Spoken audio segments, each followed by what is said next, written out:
Semua dimulai ketika sekelompok muda-mudi bersenang-senang di mobil mereka hingga secara tidak sengaja menabrak seekor kambing hitam. Alih-alih panik, mereka malah menganggapnya lucu dan bahkan mengambil foto. Tanpa mereka sadari, mereka baru saja menjadi tumbal.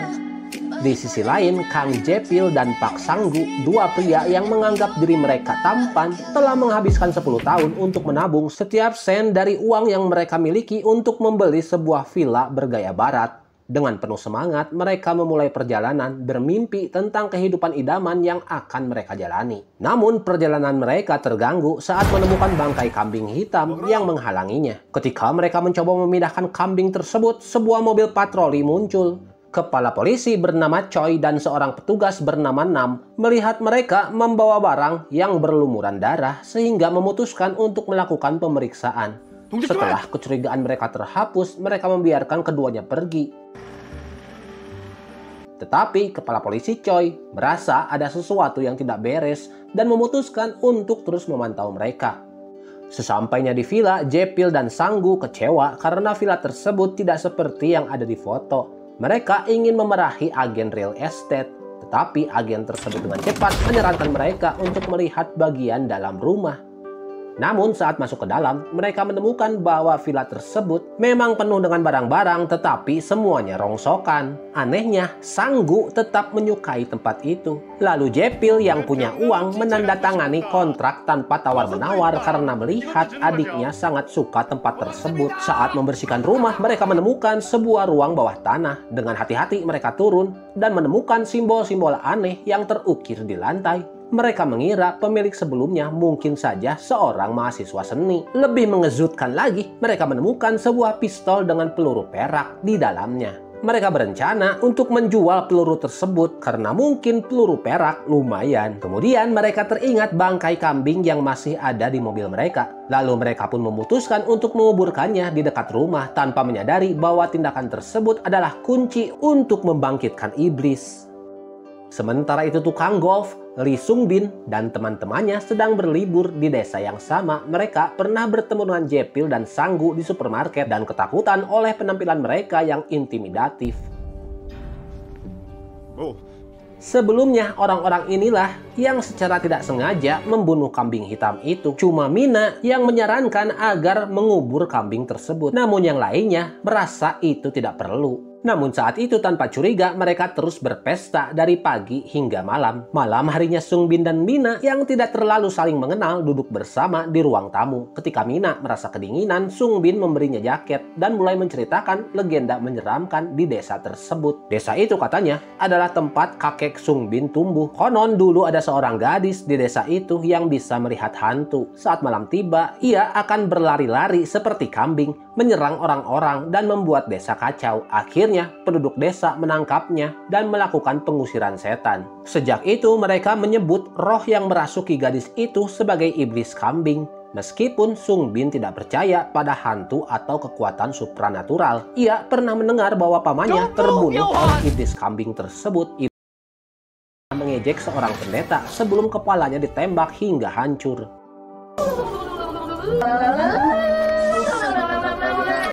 Excuse me, sir. Khawatir Sung Bin akan dirasuki, kakeknya rela menghabiskan banyak uang untuk membeli jimat pelindung dari seorang dukun. Ketika Mina kembali dari kamar mandi, ia mendengar Sung Bin berbicara dengan seorang pria berkacamata. Ternyata Sung Bin hanya mengajaknya berlibur karena rasa sungkan terhadap temannya, Bora. Dan mereka semua diam-diam meremehkan Mina karena dianggap gadis dari desa. Marah, Mina pergi ke tepi sungai dan mencoba menghubungi Bora. Namun Bora terlalu sibuk menikmati malam romantis bersama pacarnya untuk menjawab telepon. Kesal, Mina berteriak di malam yang sunyi, menarik perhatian Jepil dan Sanggu. Di dekatnya yang sedang memancing kebetulan mendapatkan ikan tepat saat Mina berteriak. Melihat teknik memancing mereka yang canggung, Mina merasa geli hingga terpeleset dan jatuh ke sungai. Tanpa ragu, Jepil melompat untuk menyelamatkannya. Ketika mereka menarik Mina keluar dan mencoba memberikan CPR, Mina tiba-tiba sadar dan salah paham mengira mereka mencoba melecehkannya. Ia pun mencoba melarikan diri, tetapi sayangnya salah arah. Panik, Jepil dan Sanggu langsung membawanya, yang kebetulan disaksikan dari kejauhan oleh Bora. Ia salah sangka mengira Mina diculik. Sementara itu sesuatu telah keluar dari ruang bawah tanah villa dan menuju langsung ke makam kambing hitam. Bora dan pacarnya buru-buru kembali ke villa untuk memberitahu yang lain. Tetapi bukan khawatir tentang keselamatan Mina, semua orang malah kesal karena dia dianggap menimbulkan masalah. Sung Bin menyarankan untuk menghubungi polisi. Namun saat mengambil ponselnya, dia menyadari bahwa ponsel itu masih ada di jaket yang ia pinjamkan kepada Mina. Kepanikan pun benar-benar dimulai, bukan karena Mina, tetapi karena ponsel Sung Bin berisi banyak video memalukan yang bisa menghancurkan hidup mereka jika terungkap. Lalu mereka pun mengirimkan sopir mereka, Byonjo, untuk mencari polisi. Sementara yang lain mencoba melacak Mina dan mengambil kembali ponsel tersebut. Dalam perjalanan, Byonjo tanpa sengaja bertemu dengan kambing hitam yang telah bangkit. Meski dalam keadaan syok, ia melampiaskan semua frustrasinya akibat sering dibully oleh kelompok Sung Bin kepada kambing.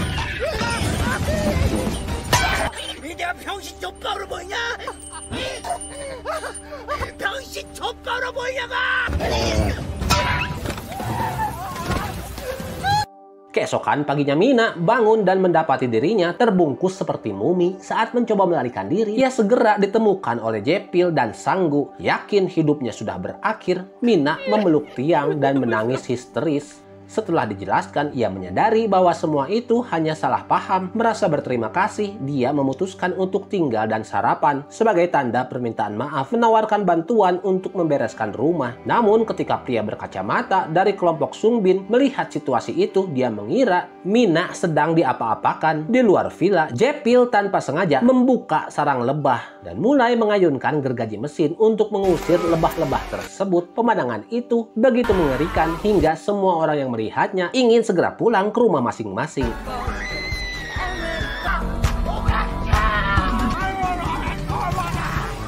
Dalam keadaan panik, Bora menabrak pohon. Marah, Bora menendang pohon itu, tetapi cabang mati dari pohon tersebut jatuh dan menewaskannya. Di ruang bawah tanah, simbol-simbol aneh di lantai mulai aktif kembali. Sementara itu, Mina yang lelah menunggu telepon dari Bora dengan ragu mengirim pesan hanya untuk mengetahui bahwa dirinya telah diblokir. Dan kini jelas bahwa persahabatan mereka tidak pernah tulus. Sang-gu yang salah mengartikan suasana hati Mina mengira dia ingin pulang, lalu dengan canggung mengatakan bahwa dia tidak bisa menyetir. Namun ia meyakinkan Mina bahwa begitu Jae-pil kembali, mereka akan mengantarnya pulang. Tidak lama kemudian, Jae-pil masuk dengan wajah bengkak akibat sengatan lebah, mengeluh kepada Sang-gu karena tidak menyingkirkan sarang lebah lebih awal. Jae-pil juga menyebutkan bahwa beberapa teman Mina datang mencarinya, tetapi mungkin kabur karena takut melihat lebah raksasa. Mina memutuskan untuk tetap tinggal dan menunggu teman-temannya. Di sisi lain, Jae-pil mulai merasa cemburu melihat Sang-gu dan Mina semakin dekat saat mereka memperbaiki rumah bersama. Karena iri hati, Jae-pil dengan sembrono melemparkan kayu ke dalam mesin pencacah kayu. Sementara itu kelompok Sung Bin menemukan tubuh Bora yang telah tewas di hutan. Mereka menyimpulkan bahwa ini pasti ulah pembunuh berantai. Melihat nasib tragis pacarnya, Sung Bin memutuskan untuk membalas dan tidak membiarkan si pembunuh lolos begitu saja. Bersama teman-temannya, mereka kembali ke villa dan bersembunyi di dekatnya, menunggu waktu yang tepat untuk menyerang. Namun, rencana mereka berantakan dengan cepat. Satu persatu dari mereka tewas dalam kekacauan. Sementara Mina pingsan akibat kehebohan mendadak itu.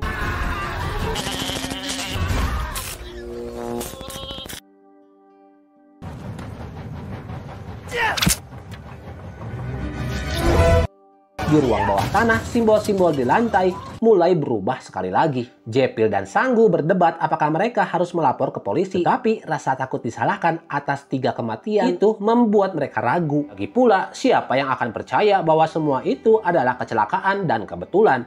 Pada saat itu, Byonjo akhirnya muncul bersama polisi. Namun, tanpa mengetahui cerita lengkapnya, polisi mulai memeriksa tempat itu dan bensin mobil mereka bocor. Sung Bin ternyata belum mati. Tiba-tiba muncul di belakang mereka. Ia mengklaim bahwa Jae-pil dan Sang-gu adalah psikopat sejati dan memperingatkan polisi agar berhati-hati. Di dalam rumah, Jae-pil dan Sang-gu sedang berdiskusi apakah mereka harus menyerahkan diri. Sebelum mereka memutuskan, kepala polisi Choi mendobrak pintu dan kakinya tersangkut.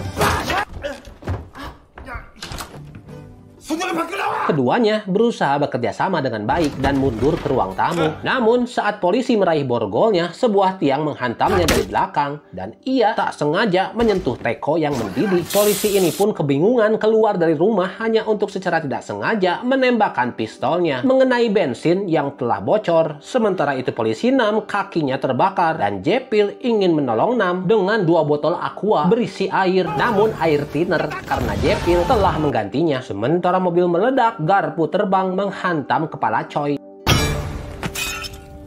Segalanya pun berubah menjadi mencekam ketika Sung Bin dalam amarahnya mengambil pistol dan mulai menembak. Tetapi mereka ngeri ketika mengetahui kelompok Sung Bin telah menangkap anjing peliharaan Sanggu. Ketika Sanggu yang telah bersenjata lengkap keluar untuk menghadapinya, dia langsung ditembak. Dalam kekacauan tersebut, Jepil berhasil mengambil anjing tersebut dan melarikan diri. Mina yang terbangun akibat keributan menyaksikan semuanya dengan kebingungan. Sementara itu di rumah sakit, seorang pendeta tiba-tiba sadar dan mengingat peringatan dari pendeta senior beberapa tahun yang lalu. Dengan panik, ia membuka buku milik Pastor Baker yang mengungkapkan bahwa iblis kambing itu diramalkan akan bangkit setelah 66 tahun dan 6 bulan, yaitu tepat hari ini. Di tempat lain, Jepil yang masih memeluk erat anjing Sanggu ditangkap oleh Sung Bin, diikat ke pohon dan dipukuli. Namun Sanggu dan Mina tiba tepat waktu. Mina dengan putus asa menjelaskan bahwa semuanya hanya salah paham dan bahwa Jepil dan Sanggu adalah orang baik. Dengan air mata, Mina mengatakan betapa sedihnya dia bahwa semua orang terlibat dalam kekacauan ini hanya karena mereka mencoba mencarinya. Pada titik ini, Sung Bin berhenti berpura-pura baik dan mengakui bahwa yang ia pedulikan hanyalah mengambil kembali ponselnya. Ia bahkan mengatakan bahwa ia tidak pernah menganggap kelompoknya sebagai teman, melainkan sebagai pengemis yang merepotkan. Tiba-tiba Byonjo muncul dari belakang, memukulnya hingga pingsan dan merebut ponsel itu. Setelah bertahun-tahun dibully oleh kelompok Sung Bin, Byonjo akhirnya berani melawan. Dengan ponsel di tangannya, ia mengancam akan mengungkap semua rahasia mereka, menghancurkan hidup mereka. Ia kemudian lari dengan penuh semangat ke hutan, tetapi tak lama kemudian ia kembali dengan wajah ketakutan. Ternyata ia melihat hantu Bora yang berjalan tertatih-tatih ke arah mereka. Anehnya, Bora yang telah menjadi mayat hidup hanya mengejar Byonjo tanpa menyerang siapapun. Saat itu Sung Bin ingat legenda desa tentang iblis kambing. Ia menyadari bahwa legenda itu benar dan segera melarikan diri. Kembali ke villa, Sung Bin secara tidak sengaja menemukan pistol yang disembunyikan oleh Jepil saat mencari kunci mobil. Ia menggunakannya untuk mengancam orang lain, meminta kunci mobil tersebut. Tidak ingin ada masalah, Jepil meminta Mina untuk memberikan kuncinya, tetapi sebelum mereka sempat pergi, Byonjo muncul lagi. Kali ini dengan panik, Sung Bin mencoba menjelaskan apa yang ia lihat. Tiba-tiba dia melompat ke arah Sung Bin, tetapi Sung Bin dengan cepat mengeluarkan jimat pelindung yang diberikan oleh keluarganya senilai 10 juta won. Bahkan hantu itu tampak bingung melihat jimat tersebut. Setelah beberapa saat, hantu itu menyerangnya dan menggigit kepalanya. Semua orang mencoba membantu, tetapi Sung Bin tidak bisa melarikan diri dari takdirnya dan jatuh ke dalam simbol-simbol iblis di ruang bawah tanah. Ketika kelompok itu hampir melarikan diri, pendeta muncul tepat pada waktunya dan mengungkapkan bentuk asli iblis kambing. Ia mencoba mengusir iblis itu dengan doa, tapi tanpa penghalang suci. Itu dikarenakan Pastor Baker yang berbahasa Inggris, sedangkan si Johan ini pada waktu dia remaja, dia tidak bisa berbahasa Inggris. I don't know English.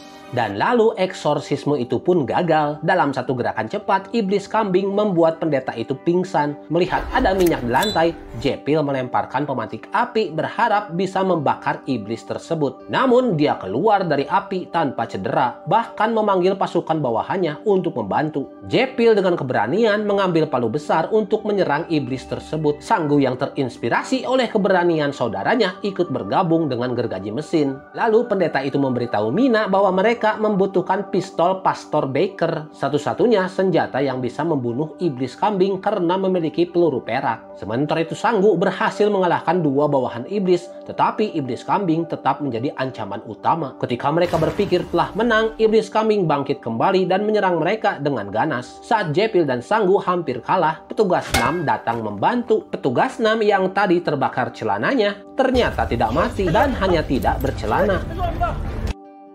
sebelum membunuh mereka, iblis kambing mengungkapkan rahasia besar yang hanya diketahui oleh kedua saudara itu bahwa mereka tidak tampan. Namun mereka menolak mempercayai kata-kata iblis tersebut karena iblis bukan makhluk untuk dipercaya. Sementara itu Mina menemukan pistol Pastor Baker di dekat mesin pencacah kayu, tetapi senjata itu rusak dan tidak ada peluru. Saat itu anjing Sanggu menggonggong, menarik perhatian Mina pada peluru perak terakhir yang tergeletak di tanah. Mina dengan cepat memuat peluru itu ke dalam alat penembak paku, dan pada saat-saat yang krusial menembakkan peluru tersebut tepat ke kepala iblis kambing. Di saat yang sama tangan raksasa muncul dari langit, menangkap iblis kambing dan membawanya pergi. Langit pun tiba-tiba menjadi cerah karena ternyata hari itu bukan malam tetapi pagi, menandakan berakhirnya malapetaka. Setelah semuanya selesai, Jepil dan Sanggu dinyatakan tidak bersalah dan hanya menjadi saksi berkat kesaksian petugas NAM. Dan kisah pun harus berakhir di sini. Terima kasih telah menonton. Jika Anda suka drama-drama Korea seperti ini, mohon like serta ulasannya di kolom komentar dan kita akan bertemu lagi di drama Korea selanjutnya.